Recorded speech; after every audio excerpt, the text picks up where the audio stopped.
In the quiet suburbs of Sacramento, California, a young woman was on the brink of a beautiful new chapter in her life. It was 1970, and 28-year-old Nancy Marie Benallack was a successful court reporter, deeply in love and just 1 month away from her wedding day. But a seemingly insignificant act of kindness for her cat would unlock a door to a nightmare that would haunt her family and investigators for over half a century. This is the story of how a decades-old mystery, one of Sacramento's coldest cases, was finally solved, revealing a killer who was hiding in plain sight. The evening of October 25th, 1970, began like any other happy night for Nancy. She spent it with her fiancé, Ferris Salami, a public defender she'd met at the courthouse where they both worked. After sharing dinner at her apartment, number 17 on Bell Street, Ferris said his goodbyes around 11:30 p.m. Before leaving, he did something Nancy often did. He left the sliding glass door to her balcony slightly ajar, so her beloved cat could come and go as it pleased. Neither of them could have imagined that this small opening would become an invitation for pure evil. The next morning, October 26th, Nancy didn't arrive for work. This was highly uncharacteristic of the punctual and dedicated court reporter.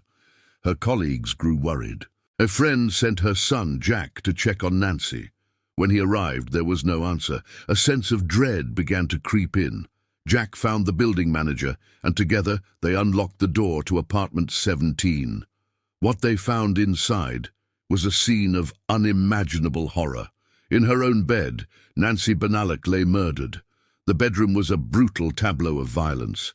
Nancy was found in a pool of her own blood, having been stabbed over 30 times. The sheer ferocity of the attack was chilling. The wounds were so deep that she was nearly decapitated. It was clear she had fought for her life. Defensive wounds covered her hands and arms, a testament to her struggle against her assailant. Investigators meticulously combed the scene. They discovered a trail of blood drops leading from Nancy's bedroom out onto the balcony and down into the parking lot below. This was a crucial clue. The killer had been injured during the struggle and was bleeding. However, the scene yielded no fingerprints. The police theorized that the killer had been cunning, likely wrapping his fingertips in tape to avoid leaving any prints behind. The coroner estimated Nancy's time of death to be sometime between midnight and 3 a.m., just hours after her fiancé had left. The initial investigation was massive. Within the first month, detectives interviewed over 500 people, desperately searching for a lead.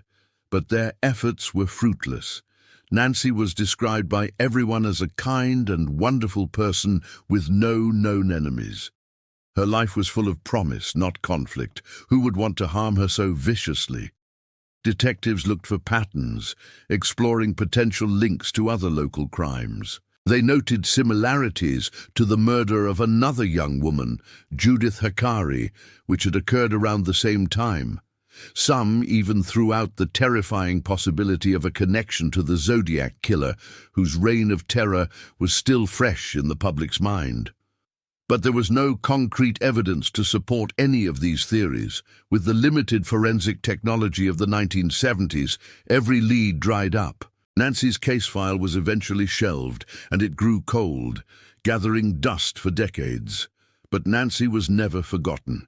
Years turned into decades, but the Sacramento County Sheriff's Office held on to the evidence, waiting for a day when science could finally give Nancy a voice. That day began to dawn in 2004. Using new techniques, a forensic lab was able to extract a complete DNA profile of the killer from a single drop of blood left at the scene. Hopes were high as they ran the profile through coldest, the national DNA database. But there was no match. The killer wasn't in the system. It was another dead end, another wave of disappointment. The case went quiet again until 2019. A new revolutionary tool was making headlines: forensic genetic genealogy. It was the same groundbreaking technique that had famously unmasked the Golden State Killer just a year prior. Inspired by that success, a new generation of detectives reopened Nancy's case. They took the killer's DNA profile and uploaded it to open-source genealogy databases like GED Match and Family Tree DNA, hoping to find a distant relative. This process wasn't a quick fix. It was a painstaking 3-year-long investigation. Genealogists and detectives built out extensive family trees, chasing down distant cousins and faint connections, slowly closing the net around their phantom suspect. Finally, in July of 2022, after 52 long years, they had a name. The DNA puzzle was solved. The killer was Richard John Davis. In 1970, he was a 27-year-old man who lived in the very same apartment complex as Nancy. His apartment, number 23, was just across the pool from hers. He had been there all along, an anonymous neighbor. The evidence was undeniable. His blood, left at the scene as he fled, was a perfect match to the DNA profile. With his identity confirmed, the horrifying details of that night snapped into focus. This wasn't a random attack. Davis had likely watched Nancy. He knew her routine. The police believe he came prepared, covering his fingers with tape before scaling the balcony and slipping through the slightly open door. The motive will never be known for sure, but investigators speculate it was a dark obsession. Perhaps he was infatuated from afar, and upon learning of her impending marriage, was consumed by a jealous rage. We will never hear his confession or see him stand trial. Richard John Davis died in 1997 due to complications from alcoholism, cheating justice by 25 years. For Nancy's family, the news brought a complex mix of emotions, grief, anger, but also profound relief. After living with half a century of unanswered questions, they finally had the truth. Nancy's surviving sister Linda Cox shared her feelings, saying, "So many times, my husband Tom and I said Nancy would have loved our ranch, our animals, and the open land. We've missed sharing our children and grandchildren with her." The solving of the case, she explained, finally closed a painful 50-year chapter of uncertainty. The officials who worked tirelessly on the case also shared in that sense of closure.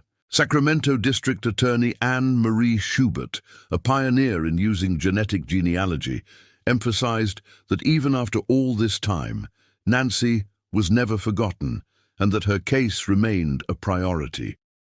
Detective Mickey Lynx, who was instrumental in the final push, acknowledged the bittersweet nature of the resolution. He said, "Sadly, there won't be legal justice, but perhaps there will be higher justice."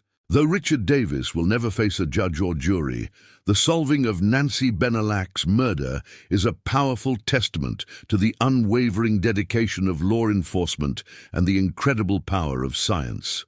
It proves that even after 5 decades, truth can prevail and a name can be given to the monster in the dark.